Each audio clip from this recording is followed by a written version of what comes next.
జరిగిన పోలింగ్ సరళి ప్రజల ఆశీర్వాదం బ్రహ్మాండమైన రేపటి జూన్ 4వ తారీఖు వచ్చే ఫలితం గురించి మీ అందరికీ తెలుసు. తప్పకుండా మోడీ గారు ఈ దేశానికి ప్రధాని ఉండాలి, వరంగల్లో కాషాయం జెండా ఎగరాలని నిన్న జరిగిన పోలింగ్ సరళిని బట్టి మాకు స్పష్టమవుతుంది. బ్రహ్మాండంగా 50,000 పైచిల్కు మెజార్టీతో మరి రేపు కాషాయం జెండా ఎగరబోతుందని మీ ద్వారా మరి వరంగల్ ప్రజలకు నేను తెలియజేస్తున్నా. మరి ఎన్నో కుట్రలు కుతంత్రాలు మరి కాంగ్రెస్ పార్టీ బీజేపీ పైన బీజేపీ అభ్యర్థి పైన బురద జల్లే ప్రయత్నం చేశారు. అది మీకు తెలుసు. అంటే వాళ్ళకి ఎంత భయం ఉన్నది, వెన్నులో ఎంత వణుకున్నది, ఎందుకు భయపడ్డారో అనేక సంఘటనలు మీకు తెలుసు. నిన్న పోలింగ్ జరుగుతుంటే కూడా మరి ఓట్ ఫర్ కాంగ్రెస్ అని సోషల్ మీడియాలో పెట్టిండ్రు. మరి లీగల్ సెల్ కూడా దాని మీద కంప్లైంట్ చేస్తున్నారు. మరి ప్రచారం బంద్ అయినా తెలిసి కూడా ఓట్ ఫర్ కాంగ్రెస్ అని ప్రచారం చేసుకున్నారంటే ఎంత భయం ఉన్నదో మా ప్రెస్ మిత్రులు ఆలోచన చేయాలి. అదేవిధంగా నిన్న బిగ్ టీవీలో పోలింగ్ బూత్ వద్దకు అభ్యర్థి పోతే నిరసన సెగ అని ఒక పాత ఫోటో పెట్టి ఎవరిదో ఇచ్చిండ్రు. మరి బిగ్ టీవీ వాళ్ళు కూడా కంప్లైంట్ ఇచ్చినాం, ప్రెస్ నోట్ కూడా వచ్చింది. అంటే దిగజారి ఎంత కన్ఫ్యూజ్. వాళ్ళ భయం ఏంటంటే వాడు కాన్ఫిడెంట్గా ఉంటే మాకు ప్రజల ఆశీర్వాదం ఉన్నది, మేము బ్రహ్మాండంగా గెలుస్తామనే దమ్ము ధైర్యం ఉండాలి.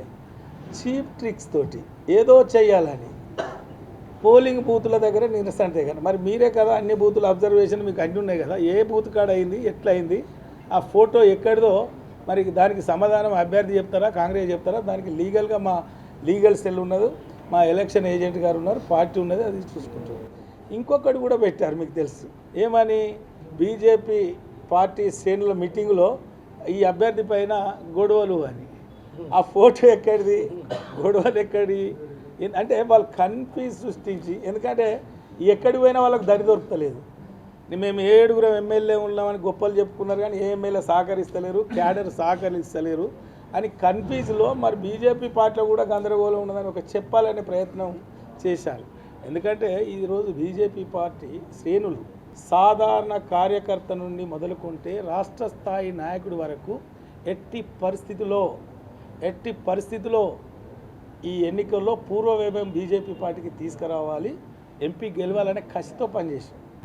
నిన్న నన్ను ఆశీర్వదించిన ప్రజానికానికి అన్ని వర్గాల ప్రజలకు నేను చేతులెత్తి మరోసారి శిరస్సు వంచి నమస్కరిస్తున్నా. నా గెలుపు కోసం పనిచేసిన సాధారణ కార్యకర్త నుండి మొదలుకుంటే, బూత్ స్థాయి నాయకుల నుండి మొదలుకుంటే, రాష్ట్ర స్థాయి నాయకులు ఎక్కడి వాళ్ళు అక్కడ శ్రమించి కష్టించి మరి అహర్నిశలు కష్టపడి బ్రహ్మాండమైన ఫలితం తీసుకొచ్చే విధంగా పనిచేశారు. వాళ్ళు కూడా నేను ప్రత్యేకంగా ధన్యవాదాలు తెలియజేస్తున్నా. రేపటి మార్పులో ముఖ్యంగా యువత మరి హైదరాబాద్లో ఉన్న, బెంగళూరులో ఉన్న, అమెరికా నుండి వచ్చారండి ఓటేయడానికి. అమెరికా నుండి వచ్చి నన్ను ఆశీర్వదించి మోడీ గారిని సపోర్ట్ చేసింది. అంటే యువత ఈరోజు ఈ దేశం ఏ విధంగా ఉండాలో నిర్ణయం చేసుకున్నారు. కాబట్టి ఎట్టి పరిస్థితుల్లో ఏ లెక్కలు వేసినా, ఏ అనాలిసిస్ చేసినా ఎవరికి అంతు చిక్కని ఫలితం రేపు 4వ తారీఖు రాబోతుంది. బ్రహ్మాండమైన విజయం భారతీయ జనతా పార్టీ వరంగల్ పార్లమెంట్లో గెలుస్తున్నది.